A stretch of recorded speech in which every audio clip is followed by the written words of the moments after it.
The tavern's door creaked open, admitting a gust of chill wind and a man who looked as weathered as the leather armor he wore.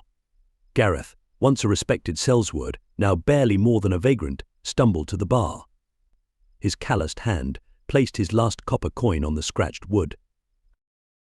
"Ale," he grunted, avoiding the bartender's pitying gaze.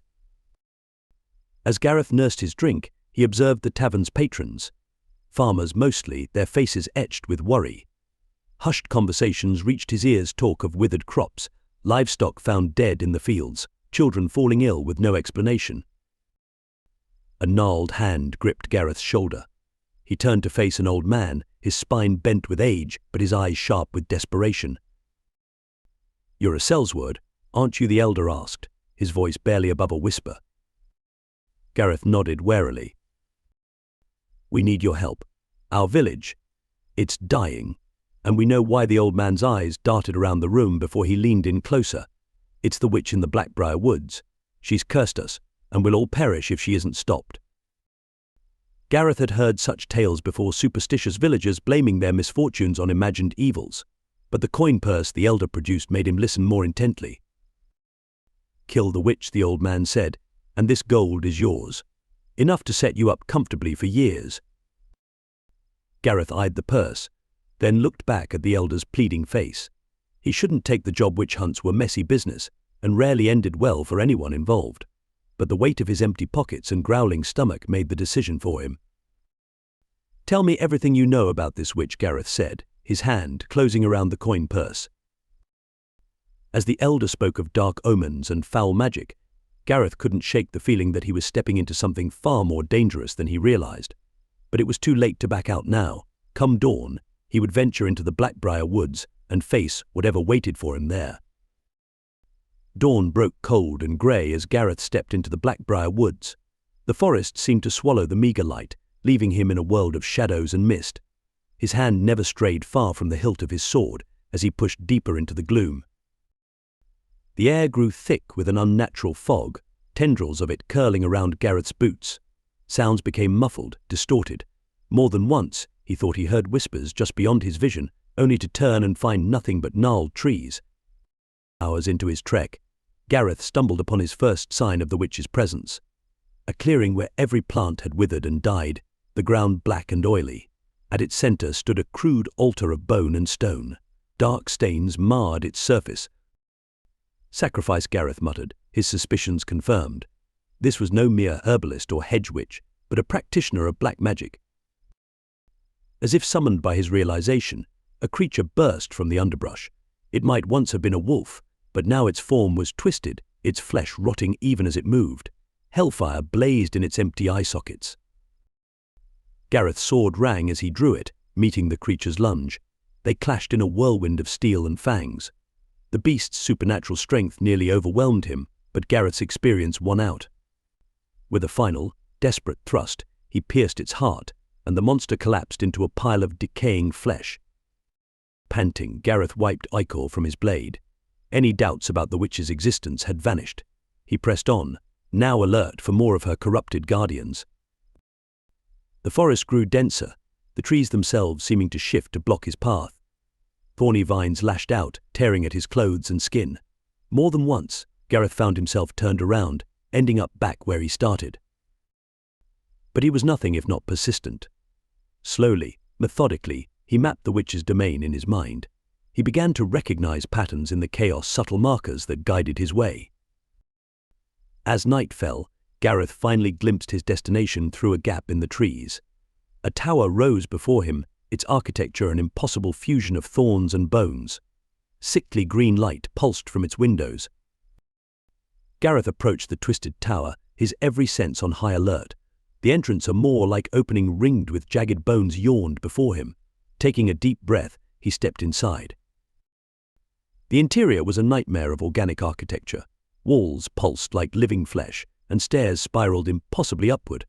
As Gareth ascended, whispers echoed around him, promising power, wealth, and desires he'd long buried. He gritted his teeth, focusing on each step to block out the temptations. At the top of the tower, he found her. Ravenna, the witch, stood before a bubbling cauldron. She turned to face him, and Gareth's breath caught. She was hauntingly beautiful, with raven hair and eyes that flickered like green flames. Her smile was both alluring and terrifying. "Welcome," Sellsword Ravenna purred. "Have you come to kill me, or to join me?" Gareth raised his sword. "I've come to end your curse on the village." Ravenna laughed, the sound like breaking glass. "Curse? I've blessed them. Their sacrifices fuel my immortality. In return, I've kept far worse threats at bay." "At the cost of innocent lives," Gareth growled. "Innocent," Ravenna sneered. "They cast me out, tried to burn me. I'm simply collecting my due." She raised her hands, and green fire erupted around them. Gareth dove to the side as a blast of energy scorched the spot where he'd stood. He rolled to his feet, closing the distance between them. A battle raged across the chamber. Gareth's steel clashed against magical barriers. Where his blade struck, it left trails of normal flesh amidst Ravenna's otherworldly form, but each wound sealed instantly, fueled by dark power. Ravenna unleashed her full might. Shadowy tendrils lashed at Gareth. The very room seemed to come alive, the floor shifting beneath his feet. Yet for each spell, each unnatural attack, Gareth had a counter. His years of fighting man and monster served him well. As the fight wore on, Gareth noticed something. Each mighty spell left Ravenna panting, her regeneration slowing. She was powerful, but not inexhaustible. He pressed his advantage, driving her back toward the cauldron. In desperation, Ravenna reached into the bubbling mixture, drawing out a pulsing, crystalline heart. "The source of my power," she hissed. "Destroy me, and the village dies too." Gareth hesitated for a crucial moment. It was all Ravenna needed. She lunged, inhuman nails raking across his chest. Pain blossomed, and Gareth felt his strength ebbing. As his vision blurred, Gareth saw his chance. With the last of his strength, he swung his sword, not at Ravenna, but at the cauldron itself. The blade struck true. The cauldron shattered, its contents spilling across the floor. Ravenna screamed, her form wavering as her source of power drained away. Gareth stumbled, his own life fading. As darkness took him, the last thing he saw was Ravenna's beautiful, terrible face twisted in fury and fear. Consciousness returned to Gareth slowly, like wading through thick mud. He opened his eyes to find himself lying on a soft bed, sunlight streaming through an open window. For a moment he thought the entire ordeal had been a fever dream. But the ache in his body and the bandages across his chest told a different story. As his vision cleared, he recognized the village elder sitting beside him. "You're awake," the old man said, relief evident in his voice. "We feared we'd lost you." Gareth tried to sit up, wincing at the pain. "The witch." "Gone," the elder assured him. "We found you both unconscious in that accursed tower. But while you clung to life, he shuddered. She crumbled to dust before our eyes, as if centuries caught up with her in an instant." Gareth nodded, remembering the shattered cauldron. "The curse." Lifted, the elder smiled. "Already our crops begin to flourish, and the sick are recovering. You've saved us all." But Gareth felt no triumph. As he recovered over the following days, a sense of unease grew within him. He found himself staring into mirrors, half expecting to see green fire flickering in his eyes. The villagers hailed him as a hero, but their gratitude felt hollow. In quiet moments, Gareth could still hear Ravenna's whispers, could feel the pull of power she'd offered. He wondered if he'd truly understood the forces he'd meddled with. On the day he was well enough to travel, the elder presented him with the promised payment. The coin purse felt heavy in Gareth's hand, but not nearly as heavy as the weight in his chest. As he prepared to leave, a young girl approached him, offering a flower. "Thank you for saving us from the bad witch," she said innocently.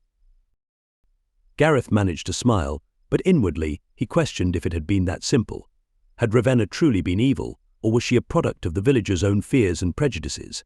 And in destroying her, had he upset some greater balance? He left the village with more questions than answers. The road stretched out before him, but for the first time in years, Gareth felt uncertain of his path. His brush with magic had changed him, leaving a mark deeper than any physical scar. As he walked away from the village, Gareth made a silent vow. He would continue his life as a sellsword, but with a new purpose. He would seek out the hidden truths of the world, the blurred lines between light and dark. And perhaps, in time, he would come to understand the true cost of killing a witch.